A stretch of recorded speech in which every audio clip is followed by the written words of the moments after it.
అల్పపీడన ప్రభావంతో తెలుగు రాష్ట్రాల్లో విస్తారంగా వర్షాలు కురుస్తున్నాయి. వీధులు, చెరువులను తలపిస్తుంటే లోతట్టు ప్రాంతాలు జలమయమయ్యాయి. మరోవైపు హైదరాబాద్ను భారీ వర్షం వణికించింది.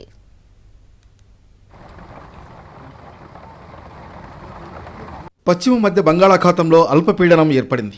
దీని ప్రభావంతో తెలుగు రాష్ట్రాల్లో మోస్తరు నుంచి భారీ వర్షాలు కురుస్తున్నాయి. ఇదే తరహాలో మరో 2 రోజుల పాటు విస్తారంగా వర్షాలు కురిసే అవకాశం ఉందని వాతావరణ శాఖ తెలిపింది. ఉరుములు, మెరుపులతో కూడిన తేలికపాటి వర్షాలకు తోడు 40 కిలోమీటర్ల వేగంతో గాలులు వీస్తాయని వెల్లడించింది.